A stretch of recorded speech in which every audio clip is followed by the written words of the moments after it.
Hello, Cryptonauts, and welcome back to another episode of Cryptocurrency Chat. I am your host, Jake Jabarelli, and Blockchain John is taking the night off. This is episode 480 on January 25th of 2023, and I just want to show you guys a little website that John himself put together very recently. Of course, we always have our coin tree. You can check out all of our donation links as well as all of our links to our social media and other such sites. But we put up this website recently because people are looking for more, what are they called? Interviews. I can't remember what they were called. We hadn't done it in such a long time. We're going to be doing interviews again.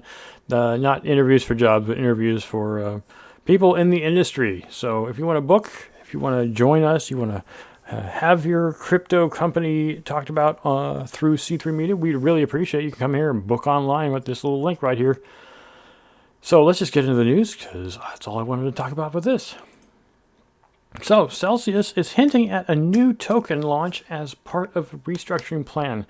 So it's kind of funny how Celsius is going through all this as of late. They're still, of course, restructuring as part of the Chapter 11 that they filed about a year ago now. It was the end of 2021, and everything hit the fan, and they're just going into the toilet, right? Well, they still owe a ton of money, right? That's nothing new going on there. But now they thought, hey, let's tell the judge, maybe we should just offer a different token. People can invest in that, and we can use that money to pay back. You know, that's sounding an awful lot like a Ponzi scheme. I'm not 100% certain that the judge in this case is going to say yay to this because it just feels like robbing Peter to pay Paul. So it's another thing. It's another, way to avoid paying their debts. But if they just stop Ponzi scheming, maybe they wouldn't have this problem. I can't dismiss the fact that I would like to have my money back, as several hundred million, or not 100 million, several tens of millions of dollars worth of people would like to have theirs back as well. We all learned our lesson the hard way. Same thing with FTX as well as 3 Arrows Capital and everything else that's failed in the last year of 2022. Well, let's just move to the next news. This is actually something I think is funny. How the Porsche NFT dropped, crashed, and burned. So what exactly went on here? Well, if you're not already aware, the Porsche NFT drop came and they had about 7,500 individual Porsche NFTs. And because it's for the 911, the price of all the NFTs was 0.911 ETH. Well, this didn't really go over that well. I mean, at the time, I think the amount of money was about $1,500 US. So people were like, well, that's a little expensive for this thing. And Porsche's like, well, everybody loves Porsches, and Porsches cost way more than $1,500. But it's not just about buying a pretty picture on the blockchain.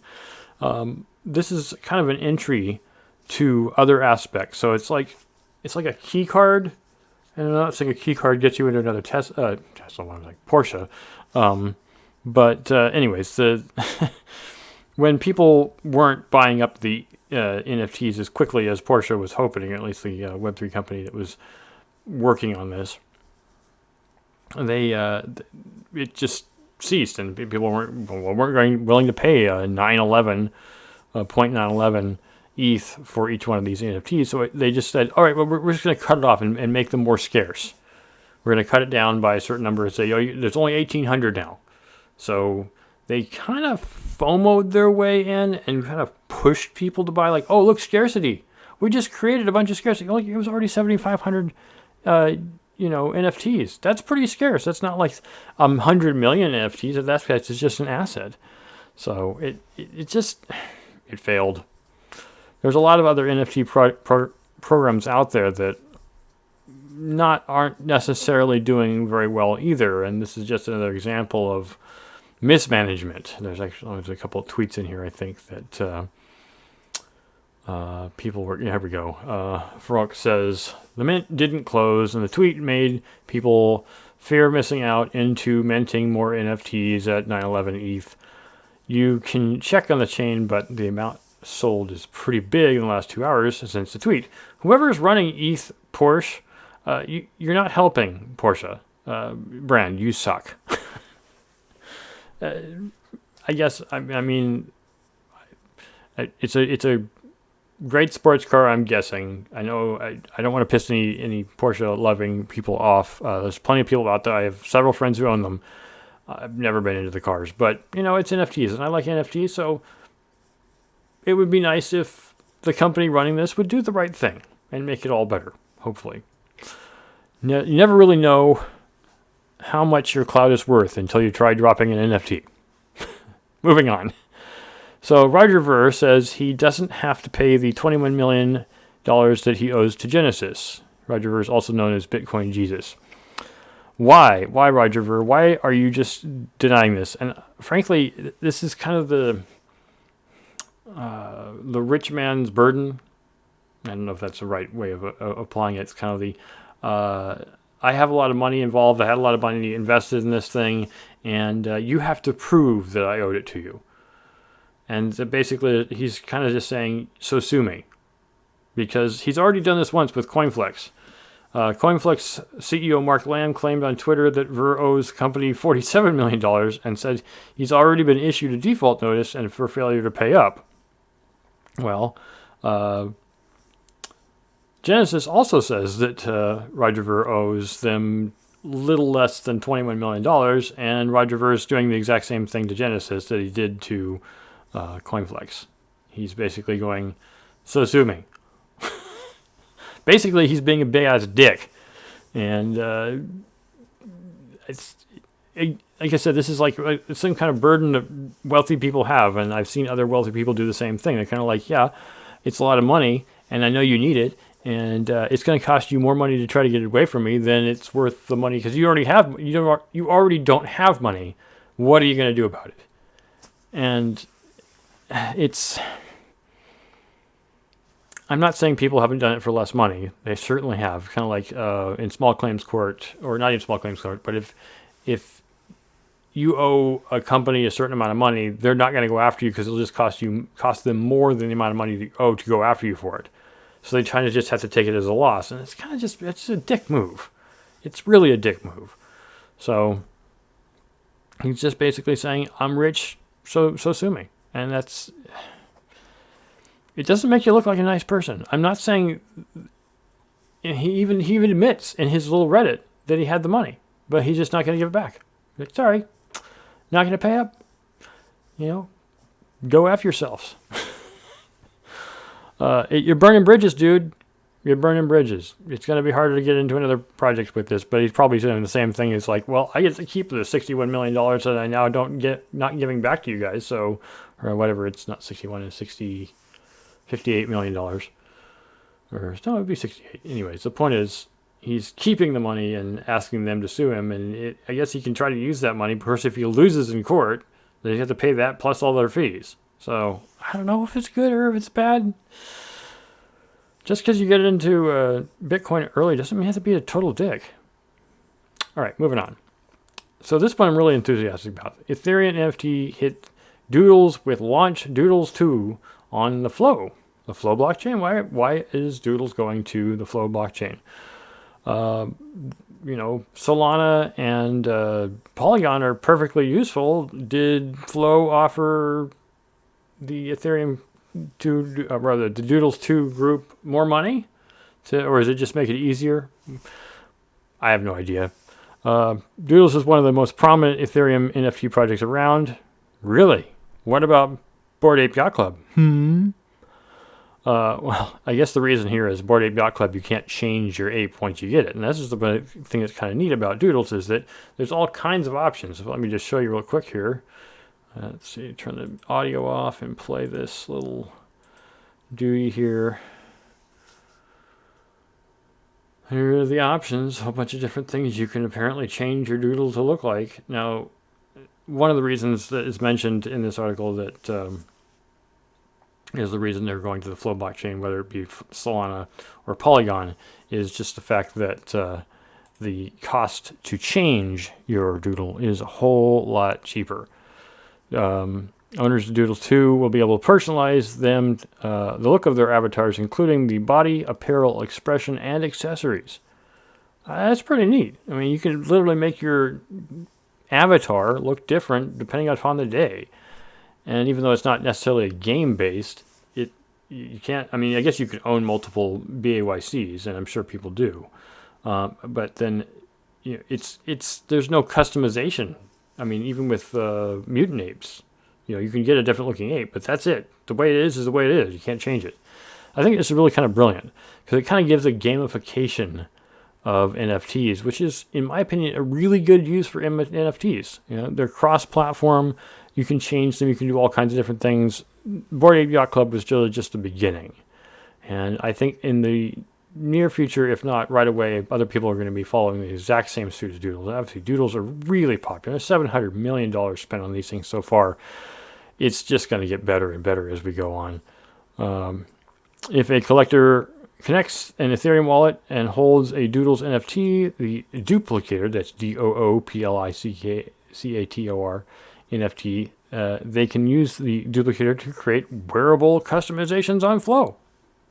So it's pretty awesome. Really, really enthusiastic about this. Moving on. So this is an article near and dear to my heart because as a longtime miner, it's good to see one of the largest companies in the world not filing for bankruptcy. One of the largest mining companies. Blockstream raises $125 million for mining despite the industry bloodbath. This is awesome to see. The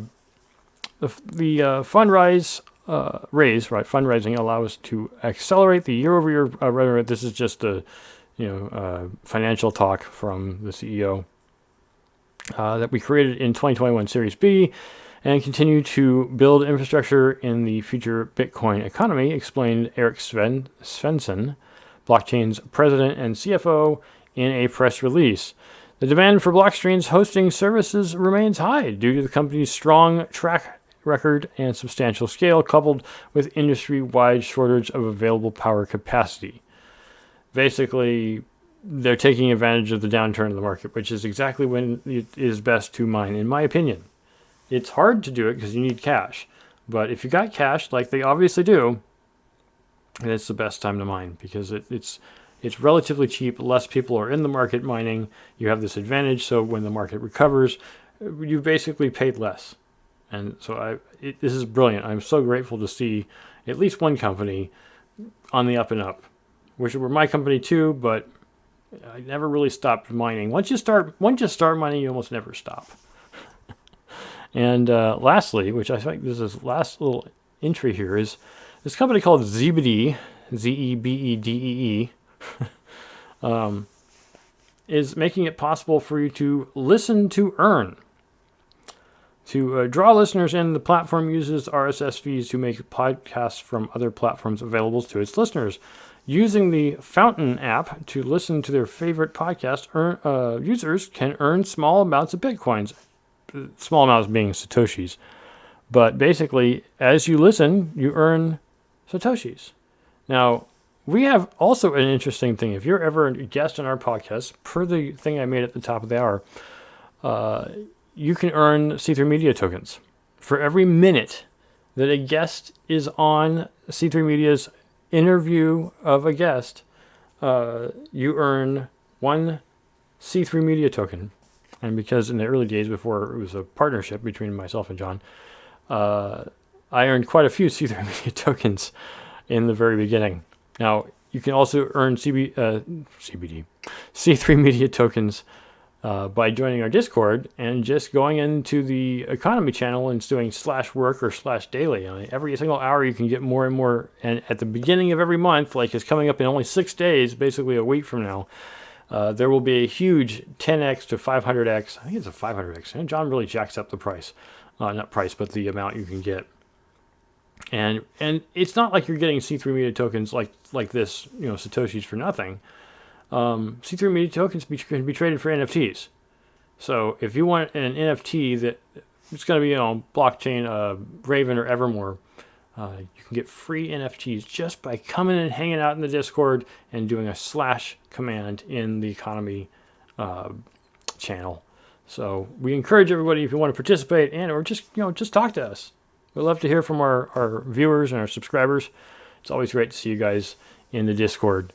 If you feel like you are interested, or maybe just know somebody who wants to come on as an interviewed guest, we'd love to have you. You can book online through our website. The new website, it's a placeholder till we get our Web3 website up and running, which is almost done. It's supposed to be done in February. So we're really excited about seeing that, and we're really grateful for anybody who's listening to the show and watching our content and, pointing out corrections. We always appreciate when people let us know what we may have said wrong. I'm perfectly happy to listen to someone give me merited rebuke. So thank you all for listening. It's been a relatively short episode today. It's just not as much fun when John's not here. So I encourage you to check out the CoinTree, donate if you will. Check out our new temporary holding page here. It's also sponsored through Wix. And as I say at the end of every episode, stack sats and hodl. Adios.